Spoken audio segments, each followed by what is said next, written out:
Welcome back to the Body User Manual podcast. I'm your host, Dr. David Quartell, and today we're going to discuss something that sounds really simple but trips up almost everyone. And it's actually how to start exercising and stick with it. We're talking about the anatomy of fitness, building better mobility, better posture, and ditching pain. But more importantly, we're going to tackle the real question. How do you go from, I should work out to actually doing it? And doing it without losing your mind and going nuts and making it too hard. If you're already working out, it's not as important, but if you're not working out, let's dive in and talk about fitness. And not the kind of fitness that you see on Instagram with people doing handstands on mountain peaks, but the type of fitness that I'm talking about that's real, that's practical. It's like, I'd like to move without groaning type of fitness. I'd like to be able to bend down and lift something up. We're talking about mobility and posture and less living like a rusty tin man.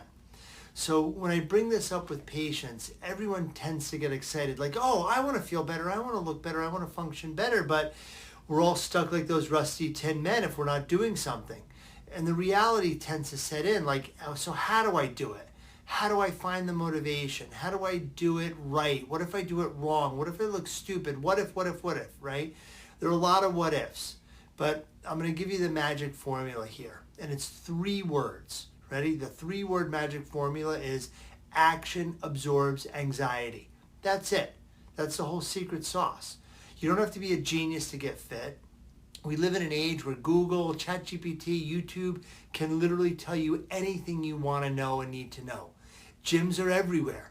They cost less than streaming monthly subscriptions, of Hulu or Netflix. There's always a way to do it, even if you're just outside or at home. All you need is a little determination. And let me tell you a little bit about what determination actually is, because most people misunderstand it. Take me, for example. My daily routine, I usually use during a week about 2 to 3 hours of meal prep. I take a trip to the grocery store, usually 2 or 3 different grocery stores. I do a cold plunge regularly. I voluntarily jump into freezing water. I go to the gym for an hour a day before work. And this is all during the week, right? I do sauna, I do red light, I do PEMF magnetic therapy. I do stretching. I'm in bed before 10 o'clock every night. And then before I go to bed, I do my prep work also, my morning water, my morning coffee, my gym bag, the food for tomorrow.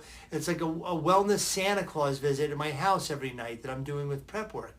And then I do breath work. I'm not doing that as often as I should, but I'm trying to, right?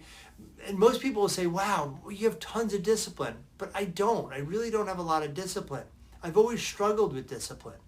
But what I have is something much more powerful than discipline. It's habits. You see, it takes a little bit of discipline to form a habit. But once the habit starts, it runs on autopilot. You don't need discipline to keep a habit going. And if you don't think this is true, think about a 4-year-old. If you've ever spent any time with a 4-year-old, you know that they have zero interest in personal hygiene. Brushing their teeth, it's a torture. Taking a bath, got to negotiate every time. Wiping after going to the bathroom, good luck with that conversation. The little kids don't know how to do that. But with consistent effort, these behaviors become a habit, right? So now as adults, you don't need discipline to take a shower or brush your teeth or to wipe after your poop. There's nobody there making you do it. It's just automatic because it's become a habit, right? And the great part is this, you only need a little discipline at any one time. And if you focus that discipline like a laser beam on a new activity, once that activity sticks, it becomes a habit. And then you can pick up that little bit of discipline and aim that laser beam focus somewhere else. Just rinse and repeat. And that's how you build a life that looks disciplined, but in reality, it's just multiple habits. And looking at my routine again, these are all just habits. They weren't built overnight. Like right now, my breath work isn't a habit, so that's where my discipline is focused, on turning that into a habit. And then once that becomes automatic, I'll redirect my discipline to something else that I want to make a habit, right? People with a lot of discipline might try to create 10, 12, 15 habits at once. You don't have much discipline, you have enough to make one habit, right? And this is the anatomy of the fitness roadmap, right? The habit forming. The first is understanding what is exercise. And exercise isn't just moving around. It has two primary criteria, right? The first is you have to have an elevated heart rate, elevated breathing. And if you're not able to sing while you're doing an activity, it's not exercise, right? The second criteria is you need to have to take a break, right? You can't go indefinitely without rest. That's activity, it's not exercise. Think about if you're hiking up a mountain, you'd need to stop because your legs are staging a muscle rebellion. That would be exercise. So we want to look for breathlessness and we want to look for muscle fatigue. Those should be your new exercise friends, breathlessness and muscle fatigue. And if you're not doing something that's breathing heavy, or if you need to take a break, you are doing something, but it's called NEAT, N-E-A-T, and it stands for non-exercise active thermogenics. You're burning calories, but it doesn't really count as exercise. So breathlessness and regular rest. The second part is when should you exercise? Here's the deal. A little exercise is nice, but it's not going to transform your body. It's like having only 50 miles left in a gas tank and you have to make a 100-mile trip. You're short. You're not going to make it, right? For exercise, the minimum we're looking for is 150 minutes per week. 150 minutes. But work up to this over time. Also shoot for at least 30 minutes every time you exercise and spread it across 3 or more days. That could be 3 50-minute sessions, 50. It could be 4 40-minute sessions or 5 30-minute sessions. More is better, but don't go crazy. Try to keep it under 60 minutes per session and around 5 hours total per week, 300 minutes. That's the sweet spot because your body does need recovery time. So step 1, look at your real life. Look at yourself in a mirror. Understand where you can carve out time. Is it before work? Is it after work? Lunch breaks, weekends? It doesn't have to be the same time every day, but there has to be a commitment to carving out time. You have to show up. That's the discipline part, carving out time and showing up. And right now, that's the only discipline you need. The actual exercise, that'll happen more naturally once you're actually showing up. And that leads us to part 3, how to exercise. If you ask me my favorite exercise, I'd say it's downhill skiing and martial arts. But you know what I actually do? I go to the gym. Why? Because I live in South Florida. I can't downhill ski regularly. How could that be my regular exercise? I'm in South Florida. It's not going to happen. And I used to do a lot of martial arts, but I stopped because I got tired of explaining to patients why I had karate-related injuries.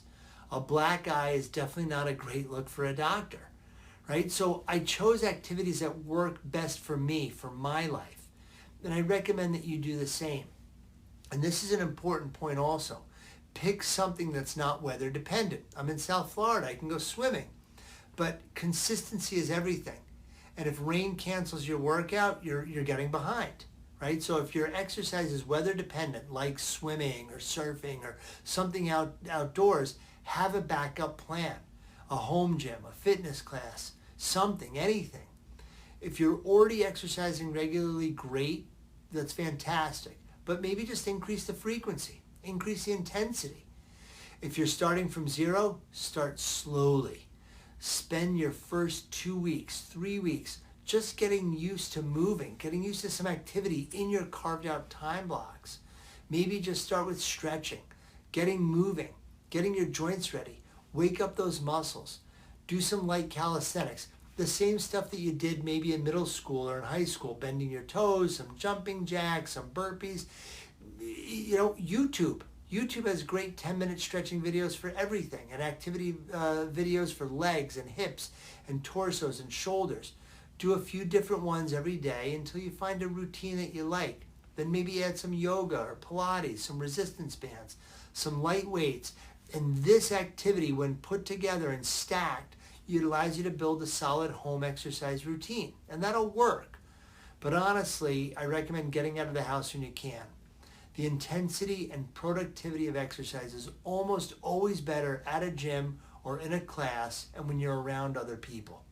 So again, start slowly, because if it takes you 3 months instead of 3 weeks to build an ideal routine, it won't matter in 3 years, right? I'd rather you take too much time getting ready than rush into something and create an injury.